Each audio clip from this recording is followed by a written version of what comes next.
तुम खड़ी क्यों हो क्लास में? सीट नहीं मिल रही, आगे आ जाओ, थर्ड लाइन में आ जाओ, थर्ड लाइन में बैठा लो बेटा इसको। फिर तेरी बहन को जब कोई कहेगा यहाँ आके बैठ जा, फिर अच्छा लगेगा? थोड़ा लिमिट में रहना चाहिए ना। बैठ जा बेटा। चलो अपने देखो, अपने व्यवहार को ऐसा रखो जैसा तुम दूसरे के साथ करो, तुम्हारी बहन के साथ वही होगा। यहाँ नहीं, जहाँ वो कॉलेज में जाएगी वहां होगा, बस में होगा, ऑटो में होगा। समाज सबसे मिलके बनता है। तुम घटिया हो ना किसी के लिए, तो तुम्हारी बहन के लिए 100% कोई ना कोई घटिया। भगवान जो है कर्मा रिटर्न्स बैक है, ये सीधी थ्योरी है ये। और ये मैं अपने लिए भी मानती हूँ, मैं अपनी बेटी के लिए भी मानती हूँ। मैं जैसा कर रही हूँ ऐसा ही मेरे साथ होगा, या मेरे घर वालों के साथ। तुम जैसा कर रहे हो ऐसा तुम्हारे भाई बहनों के साथ होगा ही होगा। हम किसी भी बेटी के साथ गलत करेंगे ना, तो अपने आप को इसके लिए तैयार रखना कि मेरी बहन भी पढ़ने निकलेगी। आज छोटी है तो कल निकलेगी। चाचा की बेटी, मामा की बेटी, ऐसा नहीं कोई घर में रिश्ते ही ना हो। माँ भी तो होगी।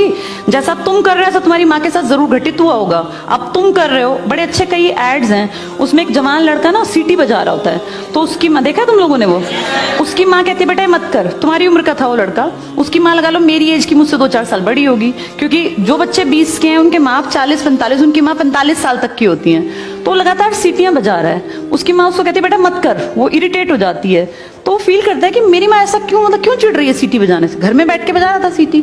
तो उसकी माँ को याद आता है कि जब मैं रोज बस स्टॉप पे जाती हूँ, 45 साल की अधेड़ उम्र की एक औरत, एक घटिया लड़का, मतलब ऐसे नहीं होते बिल्कुल ही घटिया जिनकी परवरिश हो, वो रोज उसको परेशान करता है, उस 45 साल की औरत को। तो उसको फिर फील होता है कि ये मेरा बेटा जो हरकत कर रहा है ये उस लड़के से मेल खाती है। बहुत अच्छा ऐड है, उसका एसेंस बहुत अच्छा निकल के आता है कि एक्सप्लॉयटेशन सिर्फ जवान लड़कियों का नहीं होता। आप गलत कर रहे हो ना, कोई आपकी माँ के साथ, आपकी बहन के साथ कहीं ना कहीं कोई गलत करेगा फिर। इसलिए समाज को अच्छा बनाओ, क्लास को ऐसा बनाओ, कोई लड़की वहां से अगर आ रही है और तुम कह रहे हो यहाँ आ जा, तो ये ठीक है। ये अपने आप सोच के देखो, ये हमारी परवरिश को भी दिखाता है कि हमारी परवरिश कैसी माँ ने की है। अपनी बेटियों को जितने हम संस्कार देते हैं ना, उससे ज्यादा बेटों को देने चाहिए, क्योंकि गलत करने वाले लड़के ही तो है ना, किसी के प्रति गलत कमेंट करने वाले। ये ठीक नहीं होता। इतने काबिल बनो कि कोई तुम्हारे साथ बैठना चाहे। तुम्हें ये कहना पड़ रहा है कि यहाँ के बैठो, तुम कोई वो छिछोरे 70-80 के दशक के लड़के थोड़ी ना हो, पढ़े लिखे 21वीं-22वीं सदी के लड़के बैठे हो। तुम कोई बच्चे नहीं हो। अब अपने व्यवहार को इतना अच्छा बनाओ, क्योंकि जब गलत बात बोलो ना तो ये सोच के बोलना कि मेरे घर में जो औरत है ना उसको ये सहना पड़ रहा है कहीं ना कहीं। तुम ही लोगों ने समाज बना रखा है, इसको घटिया बना लो चाहे अच्छा बनाओगे तो पूरा समाज अच्छा बन जाएगा। घटिया बनाओगे तो तुम्हारी माँ को भी वो 100% सुनना पड़ता होगा, क्योंकि ये कर्म है, ये किसी को नहीं छोड़ते। तुम सबको 4 दीवारी में नहीं रख पाओगे। तुम्हारी माँ को भी कहीं ना कहीं बाहर निकलना पड़ता है, चाहे वो मार्केट सब्जी लेने जाती हो, गाँव में रहते हो तो गली में तो निकलती है ना, उसको भी सुनना पड़ता होगा, क्योंकि समाज बनाने वाले तुम ही लोग हो। तो ये ध्यान रखो सबको कि भाई किसी को हमारे किसी भी कमेंट से बुरा ना लगे, और इनको अलग मत समझो। जैसी तुम्हारी बहनें ऐसी ही ये हैं। पसंद आना कोई अलग बात होती है, पर व्यवहार अच्छा रखना चाहिए। तुम्हारी परवरिश अच्छी माने की है, कम से कम ये दिखा के चलना।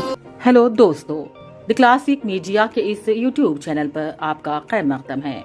दोस्तों, हमारे इस चैनल पर हम समाज और सोसाइटी में अवेयरनेस लाने और मुख्तलिफ उन्वानात के अलावा एजुकेशनल और हिस्टोरिकल प्रोग्राम्स पर मबनी वीडियोस पेश करते हैं।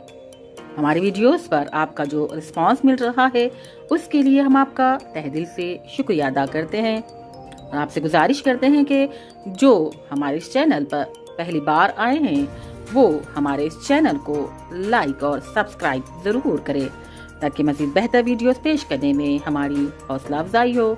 शुक्रिया।